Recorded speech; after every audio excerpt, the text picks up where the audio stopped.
Thank you, Mark. I'm a little nervous. It's a very high bar. These talks have been really amazing and inspiring. So the name of my talk today, what we talk about when we talk about web performance, is actually borrowing from the title of a short story by Raymond Carver. He's an American writer. Is anybody familiar with Raymond Carver? Or his story was called What We Talk About When We Talk About Love. And it's a story of two couples that sit down at a table one day with a giant bottle of gin and tell the story of their past loves. And when they talk about love, they tell stories of pain and frustration and misunderstanding and insult and disappointment and heartbreak. And when I think about every conversation we've had about web performance, I can't think of better ways to describe them. So it felt very, very appropriate. So as Mark mentioned, I'm from Filament Group. I have 1/6 of Filament Group. And we are a design firm. We're in Boston, but we're distributed. And we do visual design and front-end code, and we focus on progressive enhancement and responsive web design. But what we have set for ourselves as our real goal is that we want to make a web that works for everyone. And we have been around since 2001, and in that time, we've done about 170 separate projects for about 80 clients. And since 2010, we've really focused on responsive, and in the past 6 years, we've done about 40 responsive projects with about 30 client teams. And in that time, we've had lots of conversations about how to approach web design and dev. And especially in the past 4 or 5 years, those conversations, the most awkward and sort of challenging parts of them have been around web performance and what it is and why we should care about it. And I think the big challenge has been that especially around about 2012, like right after responsive came out, about a year later, there was a real backlash where people were talking about how responsive was too slow and too heavy and it wasn't the right way to go, but we really believed that it was the way the future needed to go. When we first started having those conversations, we were just looking for data to sort of figure out why it was so slow, and it was very hard to come by. But what we did see is around about 2011, that your average web page size was about 800K. And in the past 6 years, or past 5 years, it's tripled. So when people were talking about responsive being slow, they were right. But it wasn't that responsive was slow, it was that the web was getting slower all the time. And there were a lot of reasons for that, right? And the data that we were able to find when we first started looking was just that there was an explosion of devices. And there was just an explosion of people who were using those devices. And when we looked to the device manufacturers to figure out what was happening, most of the data that came from them was really about the capabilities, about the most optimistic versions of those. So these devices had different sizes, they had great speed. If you looked at the sort of the range of Samsung devices in 2014, it was kind of astonishing. OpenSignal, we just looked at just the Android mobile environment for over 4 years, and it changed so rapidly, things were happening so quickly. And then when you look to the networks, to the capabilities of how you could get your data, even from 2014 to 2016, AT&T in the US said that they pretty much doubled or tripled their coverage, and Verizon did the same thing from 2013 to 2016, really, really expanding the network. They were so much more powerful. So we looked at this information. Ericsson, I don't know if anyone's familiar with the Ericsson Mobility Report. They track what's happening with networks. And they looked at, sort of how networks are evolving. These are their projections of what was happening in 2016 and what will happen in 2022 in terms of network capabilities in different regions in the world. So it really did look like that the networks are expanding, the devices are expanding. You're so much data saying that there's bigger screens and better networks and more pixels. So of course we're getting this bigger, better, more version of the web. So where's the problem? Well, what we were seeing, we were having these conversations with our clients, and most of them were saying, it doesn't really matter. Everybody's got fiber, we're fine. And more often than not, the conversations we would have with parts of our client teams were more like this. Like, we're not looking backward, let's move forward. And there's a place for that argument. The common misperception about network challenges was that it was really a third world problem. So people, there were these tweets that there were more people accessing Facebook on 2G than 4G, and that was, 3 years ago, that was still true. But when companies talked about it, they really talked about it in that third world context. So, Facebook was doing 2G Tuesdays, and they were doing it because they wanted people to have empathy for people in India. We were looking at hackathons where people are focusing on what's happening in Nigeria or Jakarta, and so the real focus was emerging markets. And those were all true. Our anecdotal evidence was that when people went abroad, especially to places that didn't have as good a network, they really felt the pain. And so that was all true, but for us, for our clients, mostly in the US, mostly larger companies, it was very easy for them to look at that data and say, but that's not us. We don't have to care about that. We're not in Jakarta. We're not in Nigeria, so we don't think that's our problem. But the thing that we started to see was that the thing that we really know is that 2G networks are not exclusive to the third world. There are places in the US, there are places here in Germany where that's the only network you have available, and that all network speed assessments are really only a description of the best case scenario. So even when you look at these coverage maps, they have disclaimers all over the place that that's what their best possible outcome, but it's not reliable, and they don't guarantee anything. I just found this research last week that even in 4G networks, the 4G network is only capable of delivering as much speed as the traffic that comes to it, and even the most powerful ones can be really compromised from one year to the next.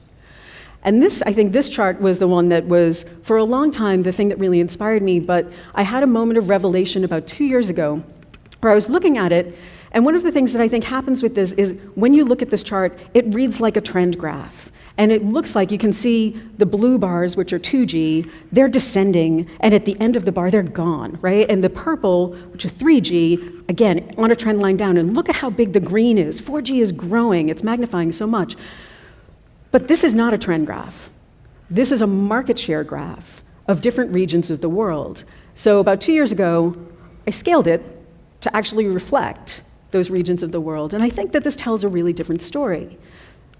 So this right now is 2016. 2G and 3G are by far the larger network capabilities in most regions. And even if we project forward to 2022, 5, 6 years from now, 2G and 3G are still a part of our future. So these are things that we should be caring about deeply. And we know that speed issues are not exclusive to lower-end networks. If we just look at all people who are experiencing the web, 73% of mobile internet users say that they have encountered sites that are too slow. This is a very, very common opinion. And that people have had sites crash and freeze and files not load properly. Again, like half of people say that their largest peeve with the web is that it's too slow. This, I thought, was a wonderful, very specific research project. There was a journalist who traveled on a high-speed rail.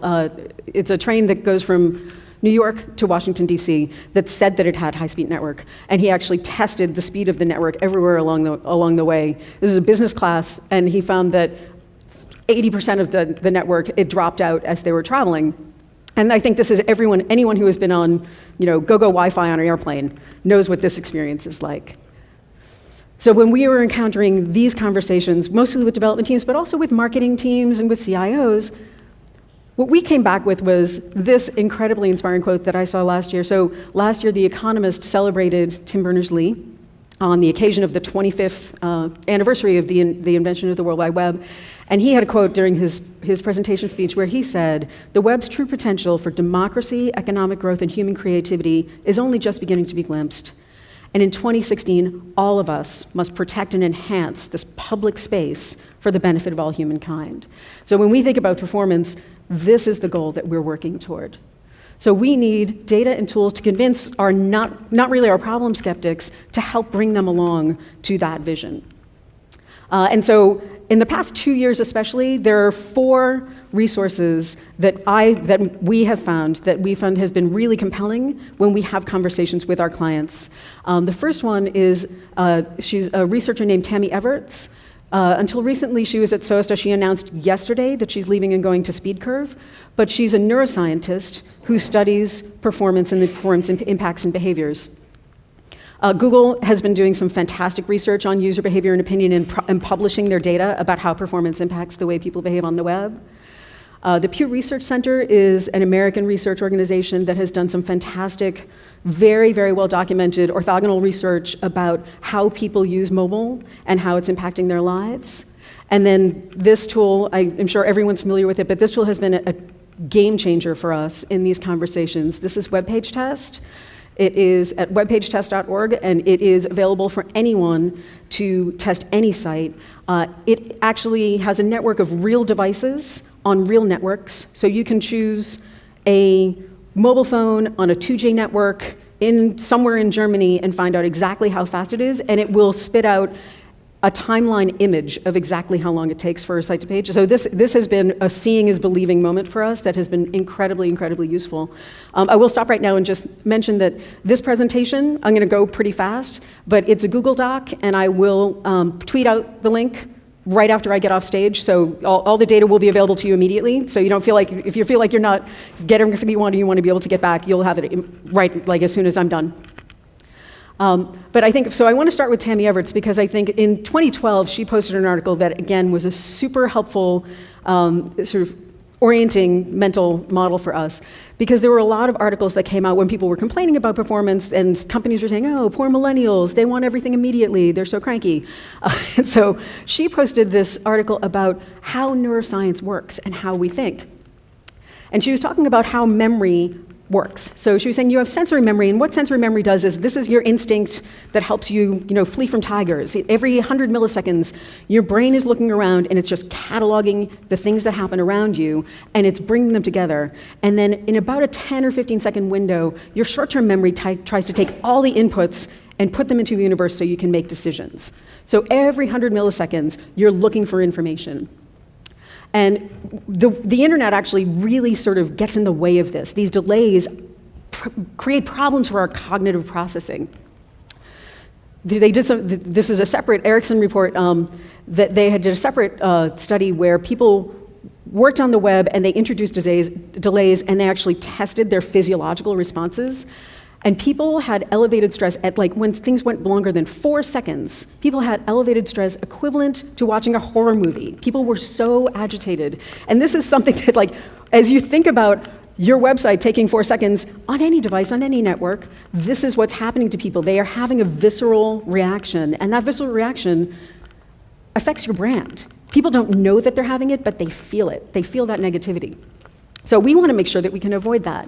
So Tammy also, she sort of summed it up for us in a really nice way. She said that the way our neuroscience has been evolved over time, we're really designed to do that 100 millisecond gathering and to make decisions in 2 second increments. Like, we can sort of process and move on in 2 seconds.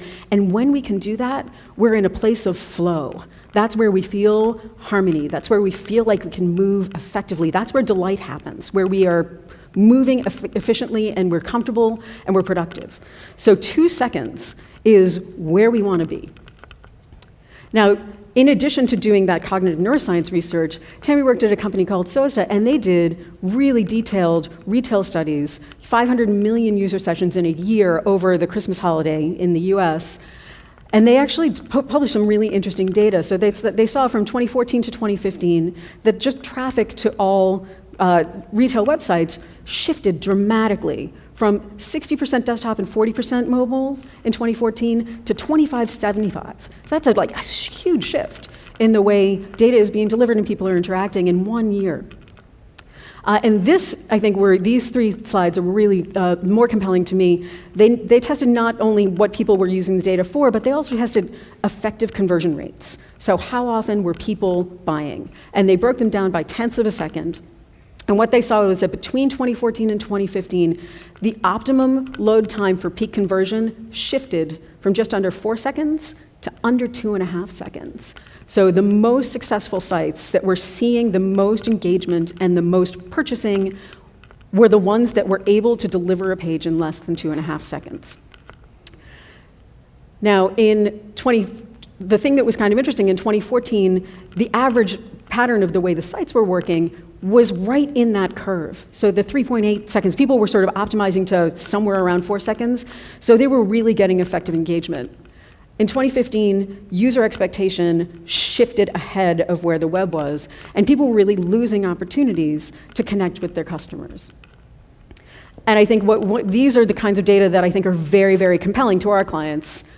A change of 500 milliseconds for Facebook as a 3% drop in traffic. That's dramatic, right? Change of a second is 6%. If you look at Amazon.com, a page load change of an increase of 100 milliseconds could change a 1% loss in sales. Right, so these are the kinds of data and the kinds of statistics that we started gathering because they made our conversation much more tangible and just much easier to have. This is actually sort of the counterpoint. So there's the ideas about technology, about how people are engaging and how they're converting, things like that. There's also a sense of sort of like, what's the universe of our audience? And this is a case where the Pew Research study did a really great comprehensive study of mobile device technology ownership in America. They actually did all kinds of technology, and they then focused specifically on smartphones. So they looked at cell phones and desktops and smartphones and tablets and readers, and one of the things that they definitely saw in the past 2 years especially was there's such a sharp upward trend with mobile and either a flat or downward trend with pretty much everything else, which I think reinforces the information that we already know. But they also said that 77% of the cellular users experienced download speeds, again, this is something we know, that prevented them from loading something as quickly as they would like. One of the fascinating data points that they shared that I was shocked by was that among they have 5,400 people that did this data over multiple years, 15% were on devices that at some point did not have JavaScript enabled. 15%. Like that may have been, who knows why that happened, whether it was conscious or whether it was unconscious, but it was there. Whether they have devices that are so old that they don't have the capability. 68% of adults in America a year and a half ago had a smartphone. So that shift from sort of dumb phones to smartphones, again, was sort of moving on that trend. 19% of Americans, and I think there were probably parallels here, in Europe, are smartphone dependent, which means that they have limited or no other access to the internet. So their smartphone is their only connection to the internet. And that's a trend that's growing, especially with younger people, with people who are poorer, and with people who are in sort of marginalized communities. So when we think of that Tim Berners-Lee, making sure that it's a public site and public access, this is really important to consider. 37% of smartphone owners in the US reach their maximum amount of data every month, and 15% said that it happened frequently. I heard lots of conversations actually in this room about sort of data plans and how it's challenging to even understand what's happening, but it's something that this is a real hardship for some people. Of the people who were smartphone dependent, 48% said they had to cancel or suspend their service for financial reasons.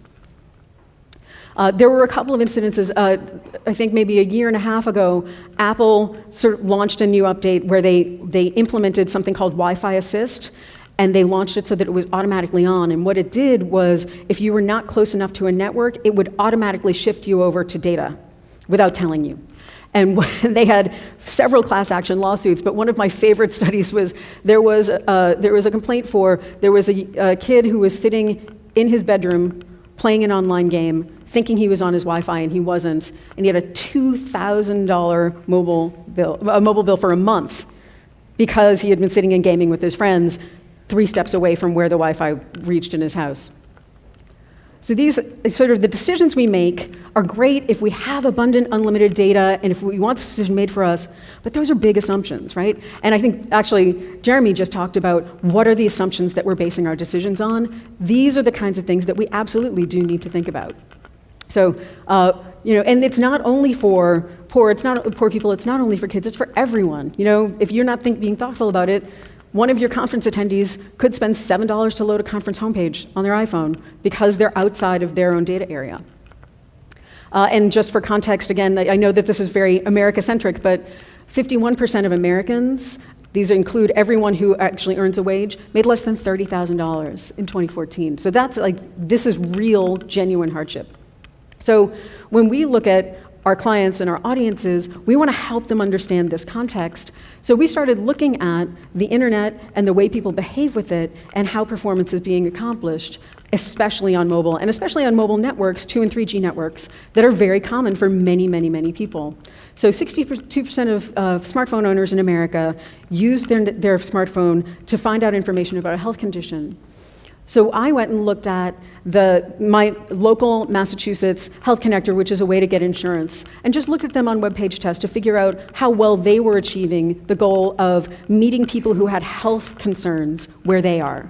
Now this site on desktop was a 2 megabyte page. It had 130 requests. It took 19 seconds to load and 7 seconds of blank screen. So we have this person waiting for their 2-second instinct of trying to solve a problem that's urgent, and they're waiting 5 more seconds and getting more and more anxious as they wait. And it was also only JavaScript-enabled navigation. Again, opportunities that people would actually sort of suffer for. On mobile, same thing, a 1.6 megabyte site, 21 seconds for the full page, and 11 seconds on mobile for this site to load. Now, these were opportunities for someone an organization. This is a nonprofit organization that's supposed to be serving the public. And this kind of experience, I think, is a real failure for that audience that has an urgent concern, right? A very valid point. At what point did we decide that finding a doctor and having JavaScript enabled, or required, or necessity, right? 68% of smartphone users follow along the news at least occasionally, and many look for breaking news frequently. Now, my local newspaper, the Boston Globe, is a subscription site, so you have to pay to get that. But they also have a free site called boston.com that is a mix of news and community information. That site is the day that I looked at it was 3.8 megabytes and 600 requests. It took 34 seconds for the page to load. They did a really good job of loading the first part of the page in the first byte, but they loaded 3.8 megabytes of data onto a page where most people would click one of the first 3 sort of squares, first 3 stories on the page and go, but they were sort of handing them everything. Same thing actually slightly worse on mobile. More requests, 7 seconds of dead space on 3G, 10 seconds to get the initial content. So they were using custom fonts, and the custom fonts were blocking. So they weren't actually giving you data until you had the custom fonts. Around the time that ad blockers came out, New York Times did a really exceptional study about the impact of mobile ads because mobile ad networks were being blocked. And that particular site, the Boston Globe, was by far the worst offender. They did a study where they looked at the amount of video audio scripts with the ad blocker on and the ad blocker off. And they found they visualized it, which was fantastic. This is sort of astonishing, but the analysis I thought that they did afterwards was more interesting. They determined, based on that page, that if someone went to that free site every day to get their news, they would spend about $9.50 a month on their data plan just for the advertising. So that free site was certainly not free for the many people who were choosing not to subscribe to the more expensive subscription-based site. Now, there are other newspapers. The Guardian did a phenomenal job of going just the opposite direction. So there are techniques and tools to be more responsible, and we definitely want to make sure that we can share them. Another sort of scenario that we were looking at, 28% of Americans and 53% of young Americans, 18 to 29, have used their smartphone to look for a job. So we went to the largest job site in the US, and again, so a 2.1 megabyte site, 16 seconds for the full page to load, 5.5 seconds of blank screen, and it's a form to enter a city and put in a 2-word description of what kind of job you want. So this was they were sort of moving toward the advertising, and the sort of branded experience was really inhibiting the function of the site. And there's opportunities clearly to make it better. It was, again, sort of equivalent or worse on mobile. And then there's really urgent scenarios where 53% of people have found themselves in an emergency situation and have tried to use their phone for help. So we looked at the 2 largest insurance companies. Again, sort of 4 or 5 seconds to wait when you're when you've just been hit by a car, when something traumatic has happened, is a very long time. On mobile, 7 seconds of waiting can feel like you as an organization you don't care about the people that you serve. Same thing effectively happened for the second largest site. So these opportunities, I think, were pretty clear to us. This, I think, was a especially unique case. There was an organization that put together this wonderful resource for refugees arriving in Europe that just helped them get resources. But we found that it was built with a framework, and that framework was JavaScript dependent. So, and we know that refugees, a phone is a real, genuine lifeline, and they were sort of cutting off that lifeline for people in grave need because a framework had made a decision, and they didn't have a way to sort of work around it. There's also, this is sort of a bigger reality check, some really sobering data emerging about the environmental impacts of the decisions we're making. So cell networks we know right now are energy hogs. As we project out that people are going to use more devices and there's more content, we're actually looking at 50,000 gigawatts of energy that we need just to power the servers. So energy consumption associated with this is the equivalent of adding 4.9 million cars to the road in 2015. Like that, to me, is like a reality check that is really concerning, and it's not something that you sort of automatically think about, but it's something that once you have it in your head, it's hard not to. In 2016, again, 2015 to 2016, about $80 billion of power was wasted on IoT, on Internet of Things devices that are just sitting and charging a little bit. So, and that is only expected to grow. So these are big audiences and serious consequences. So when we talk about performance, this is the type of context that we like to try to bring to bear to those discussions, because these large web pages and the big sites that we have really have an invisible but very real cost. So our design and code needs to be mindful of how we address that. And we need to start looking at a future of the internet that delivers on the promise that it starts with. So one of the things that Jeremy was just talking again about sort of how technology has built on itself, this is the language of the TCP/IP protocol. And when they were talking about how that network was going to work, the guideline that they gave was that we wanted to be conservative in what we do and liberal in what we expect, right? So for anyone who hasn't seen this, I was reminded of that data from this wonderful book from Inventify, Designed for Real Life, which is sort of full of anecdotes of context about how to help people with your web decisions. But the biggest question that we have, and the one that we want to bring to all of the discussions we have with our clients, is how do we make our designs and code conservative and accepting? So file size and page speed are design choices and technology choices. We want to take a critical eye to everything we do and pare down to the most essential pieces and optimize. And one of the things that is really helpful for that we try to get people to do is to make speed part of the design process and build performance goals into the design spec. And that's one of the cases where that web page test tool has been enormously helpful. We have had clients actually who sort of engage, and there's a way to build web page test into your build, so if you exceed your performance goals, it will break the build. So there's ways to sort of enforce tools like that. But the other thing we want to also think about is perceived performance. We want to give something useful to our audiences as quickly as possible. So our performance opportunities, the ways that we can think about that, by far, the most egregious one is images. Images, optimizing images it's such an easy win. But video and audio are also clearly an opportunity. Custom fonts are a real optimization challenge. Third-party tools, when you look at them, advertising, social media, tracking, frameworks, all of those things, and then thinking about data networks. These are all of the factors that we want to be mindful of as we're looking at our design challenges.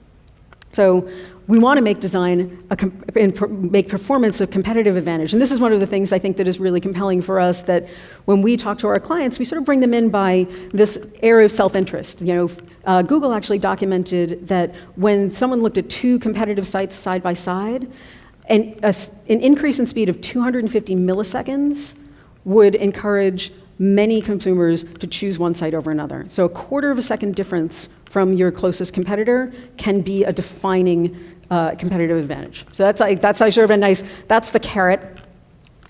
And then on the slide, we can sort of get in this sort of like optimizing can be this path to democracy and growth and creativity and access to a bigger audience, that vision that Tim Berners-Lee was talking about. So this is sort of where we got into this. The rest of this is really around technique. Images, I think, in most of that 2,500, that 2.4K of each website, images usually account for somewhere around 60 to 70% of the page weight. So there are a couple of different ways that we can think about how to optimize images. There are formats that we consider, there are ways that we think about compression, and then there are ways that we think about preparing assets so that they are most appropriate for the devices we have.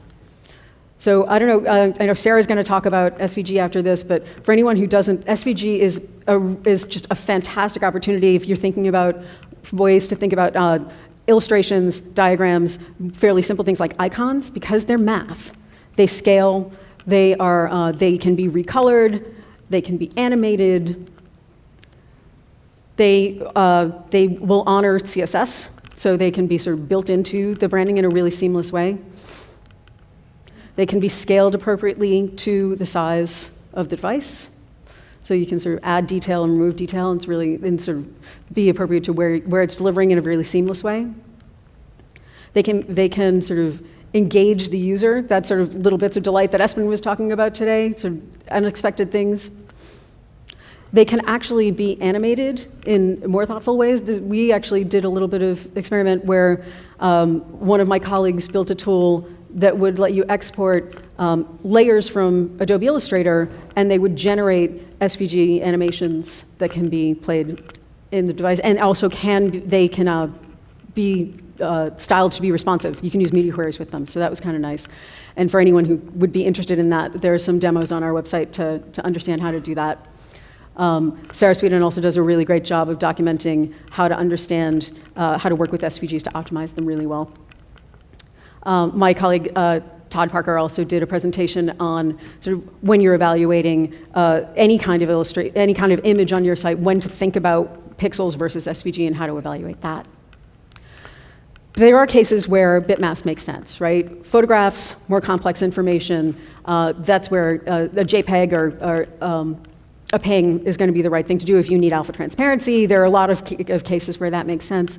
And in that case, you want to look at the bitmap quality. The Retina screen kind of blew everything up, and I think, again, from the sort of marketing perspective, people want to take advantage of every pixel, but there are ways that is actually a slippery slope into a real challenge for responsiveness.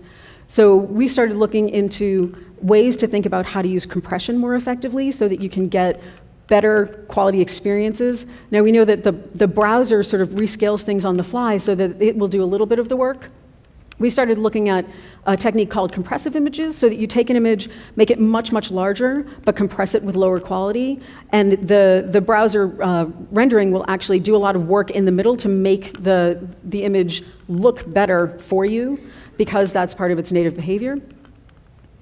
This is actually just, if you're in Photoshop, this is a way to sort of optimize your settings to be able to do compressive images. And it takes a little bit of play, but it actually, we found, can be a way to cut off maybe some 30 to 60% of the size of images and still get a really exceptional feel of an experience. So for anyone who's processing images, that's the real details. The other thing that we wanted to look at just generally is what images do you deliver to what devices? So we've had some clients in the past who want to make sure that the most optimal experience, retailers, clothing sites, art sites, things like that. But when you deliver an 1800 pixel image to a small mobile device, that's just kind of insulting. There's no way that those devices can really use all those pixels effectively. So this is an opportunity where we want to look at responsive images as a way to think about that. There are techniques from picture fill was a polyfill that is actually not quite as necessary lately, but thinking about source set, thinking about the picture element, looking at opportunities to take multiple images, starting with the smallest one that you need in a scenario and letting someone opt into larger images if they want to expand. And then the second thing that we try to think about quite a lot is optimizing asset loading. And this is more around the case of optimizing to that 2-second window. So making sure you're getting to something as quickly as possible. We know that JavaScript can be very slow to parse on parse and execute, especially on some mobile devices. We did some tests with jQuery, which is kind of a size and bandwidth hog anyhow, but to see how it changes from a MacBook to an Android phone was kind of dramatic, from a 34 millisecond to a 652 millisecond download time, parse time for the same file. So that's sort of giving you a sense of context of how the same experience can be very different on different devices. I don't know, for anyone who follows Adi Osmani, who works for the Google Chrome project, he actually did a test last week on web page test where he tested an identical JavaScript file on 25 devices. And these are not old devices. The top device is a MacBook Pro, of course, that was super fast. But the second to the bottom, which was a 6-second download, was a Samsung Galaxy Note. Like, these are newer devices, they just have different capabilities. And if you don't have one or all of these devices in your pocket or in your test lab, you may not be aware that this is happening. So what we want to do is sort of spread the knowledge to help people understand. And one of the best ways to understand this is to build a test lab that has real devices, bring them out on real networks. And then the second fallback is stuff like web page test or Google Chrome DevTools will let you throttle and see what an experience feels like when you load a page now too. Tim Cadillac, I don't know if anybody's familiar with his work. He does wonderful work documenting how the experience works with JavaScript specifically and file optimization. And he's got some great resources to explain how to think through that process as well. But speed and optimization, I think, on the script and the CSS side, there are so many ways to think about how to load parts of the page in a sequence, removing in any way possible things that block rendering, and really thinking about making sure that you're putting your customers in control a little bit more. So this is an exercise. When Wired did their redesign, we just looked at their pages, and Wired has beautiful design, and they used lots of custom fonts. And one of the things that they clearly wanted to do was to make sure that the beautiful design in the custom fonts was really highlighted. But by making that decision, they put themselves in a situation where pages were taking 12 to 15 seconds to load. So what we did was we actually just took the page that they had and just slightly changed the way the asset loading worked and documented it, just to show that we sort of believe that it's friendlier and more respectful to give your users something that's usable for them as quickly as possible. And so we've been working on some techniques to help make that happen. So when you optimize for speed and for caching, you want to look at your JavaScript, first of all, and just make sure everything is necessary there. Make sure that everything's needed, and then look at whether it's needed for all pages and structure your files appropriately. We want to make sure that every site works without JavaScript initially. Render first, deliver HTML and CSS first, and then do your JavaScript second. And for any third-party tool, for social, for tracking, for ads, or any of those, making sure that those are loading after the page in a non-blocking fashion, and maybe delayed to prioritize rendering so that they only are loading when they're within a certain a number of pixels as the page is scrolling. So you want to only deliver people what they really need as much as possible. So there are a couple of techniques to look at even whether or not files should be delivered to devices at all. And there are ways, there are tools that cutting the mustard is a term I believe that the BBC came up with, or the BBC development team, and they were saying that first thing you want to do is ask nicely whether a device can use an asset at all, and then deliver it afterwards. They have a couple of techniques to be able to do that, to do device testing. We have a small script called enhance.js that will do the same thing. It will look at some capabilities of the browser, and if the device satisfies those capabilities, then we deliver files after the fact. And if a browser passes the test, it requests the experience in the JavaScript. If it doesn't, you don't load that file, which you now know that the device doesn't need. And you also don't load all of the other secondary files that would depend on it. So you don't load the custom fonts if you don't think they're going to be rendered, things like that. Custom fonts, I think, are a very interesting challenge as well. I think, especially for our marketing teams, that's something that they really want to be able to take advantage of.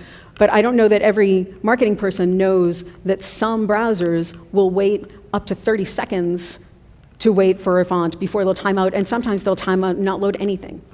So that's something that you want to be aware of. And one of the things that we generally recommend is that, again, something is better than nothing. So if you want custom fonts to be blocking, you're going to get a bar like that for as long as it takes to load the page. We recommend that a flash of unstyled text, finding a native font on each device that's a close enough approximation to a font, is an infinitely more satisfying experience for your customers. And then when the font appears, caches, then it becomes available.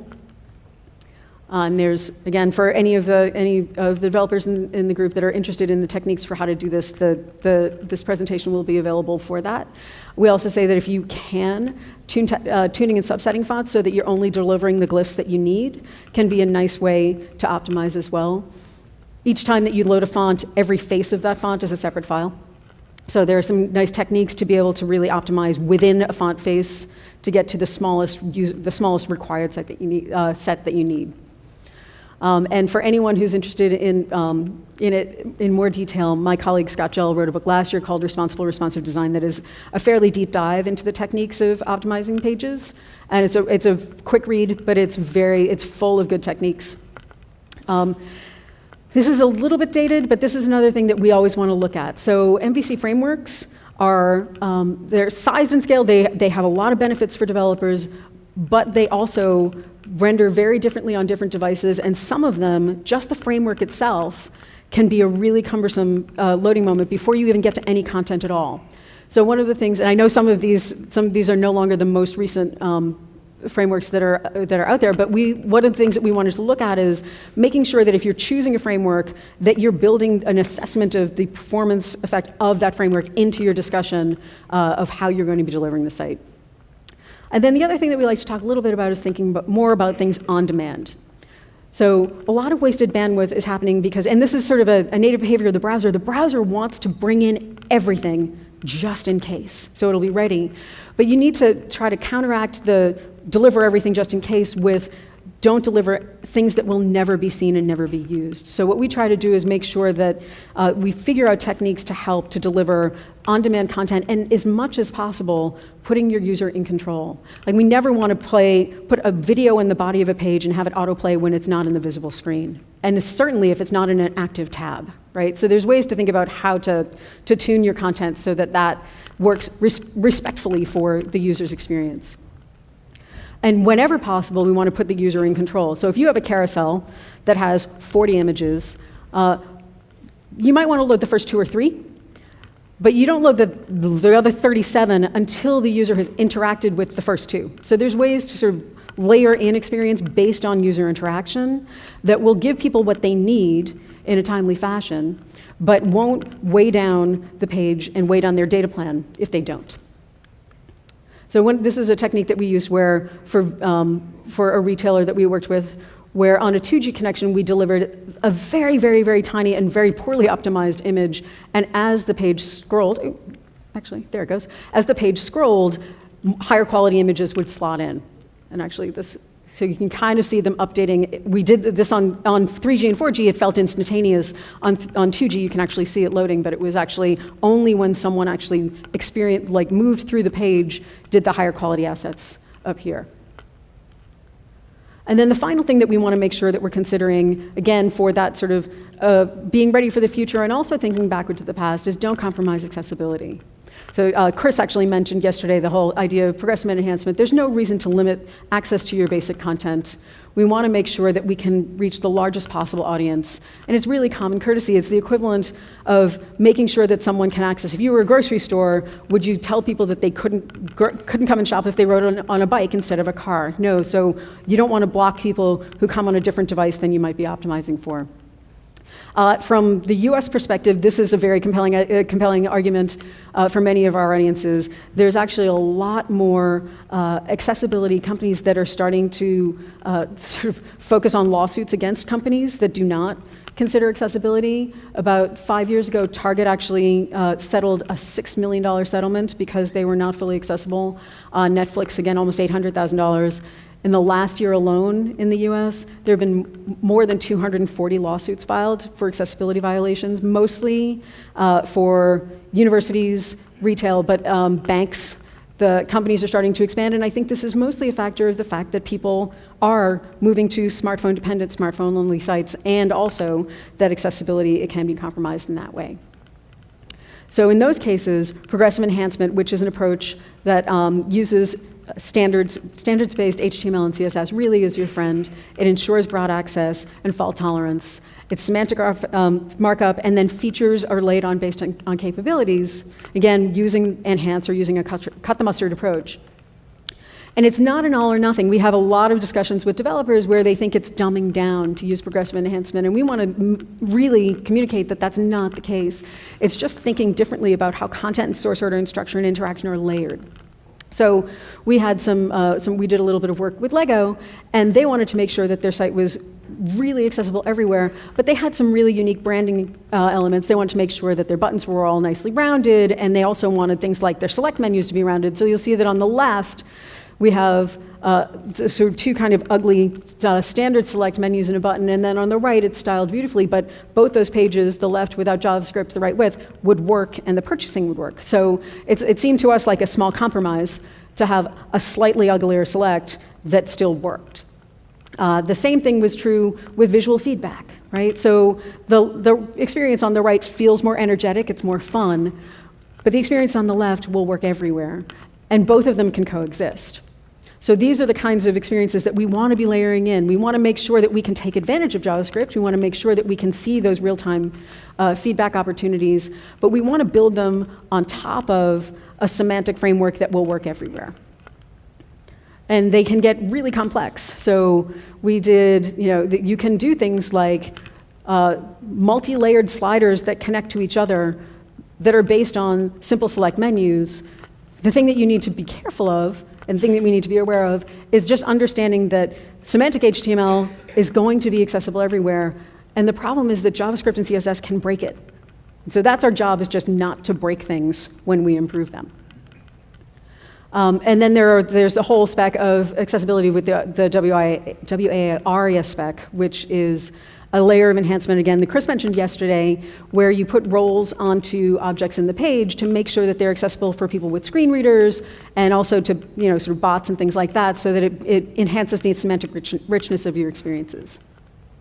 And this is, for anyone who's interested in it, this is something that is much a discussion we want to have with the non-technicians in our audiences as with the technicians, to help them appreciate how big an audience is that they might be missing, and that there are great resources and tools to help you understand how to do that well. So from our perspective, because we feel really strongly about this and because we appreciate the way the community is developing things, we actually create lots of small tools, assets that we just release open source. And so if anyone is interested in seeing some of those tools, these UI widgets are generally accessible. They all have the ARIA tools built in, things like that. And everyone is welcome to go to the site and join them. We also wrote a book about 6 years ago about designing with progressive enhancement and how to think about building that into your workflow. It's a little bit dated, but surprisingly not so much. So for anyone who wants to do a really deep dive on how to rethink the way you approach a design process that takes progressive enhancement into account, it's out there. Because progressive enhancement and the other factors of performance optimization, we find, really do liberate to focus on great design opportunities that will get us toward the vision that Sir Tim Berners-Lee set out for us. And I have 1 minute and 48 seconds left, so thank you.